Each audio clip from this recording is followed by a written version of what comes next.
If you're comparing the Roborock Saros 20 with the Saros 10, you're probably trying to understand what actually changes in daily use. Both are built to handle regular home cleaning with minimal effort from you, and neither one is meant to feel overwhelming or overly complex. The Saros 20 builds on what the Saros 10 already offers, but it's more about refining the experience than completely redefining it. So let's break it down calmly and see how they differ in real-world situations. Let's start with how these robots are built to move through your home.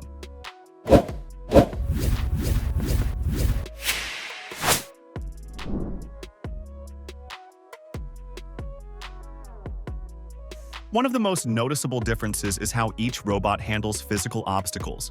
The Saros 20 uses the Adaptilift Chassis 3.0, which allows it to climb much higher thresholds than most robot vacuums.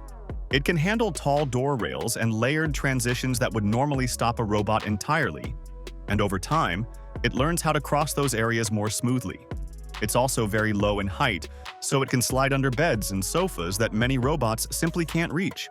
The Saros 10 takes a more traditional approach. It handles standard door thresholds and floor transitions just fine, but it's not designed for unusually high barriers. In most homes, especially apartments or houses with smooth flooring, this won't be an issue at all. Now that movement is covered, let's talk about how they navigate and avoid obstacles.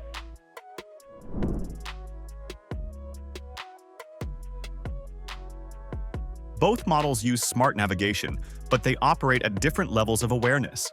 The Saros 20 runs on the Starsight Autonomous System 2.0, which focuses on faster mapping, more precise positioning, and advanced 3D obstacle recognition. It can identify over 300+ types of objects means obstacles, and is better at avoiding things from different angles, not just straight ahead. In simple terms, it's more confident around toys, cables, shoes, and pets. The Saros 10 also includes obstacle recognition, covering over 100 object types. It does a good job in relatively tidy spaces, but may slow down or hesitate more when the floor is cluttered. From navigation, it's a good time to move into cleaning behavior.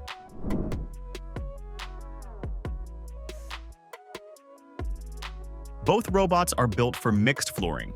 The Saros 10 uses Carpet Boost, automatically increasing suction when it detects carpet. This helps it clean deeper, without you having to adjust anything manually. The Saros 20 approaches this differently with its triple liftable structure. The chassis, mop, and brushes can all raise or lower depending on the surface. This helps it transition more smoothly between hard floors, carpets, and thresholds while avoiding unnecessary contact. Hair management is also important. The Saros 20 uses a dual anti-tangle system to actively reduce hair wrapping around the main brush. The Saros 10 also reduces tangles, but the Saros 20 requires less cleanup over time, especially in homes with pets. Next, let's look at coverage and edges.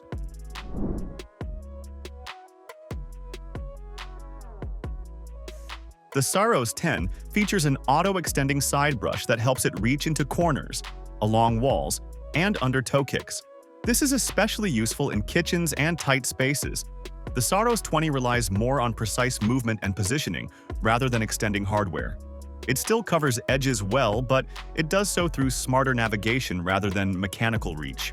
Finally, let's talk about ownership and convenience.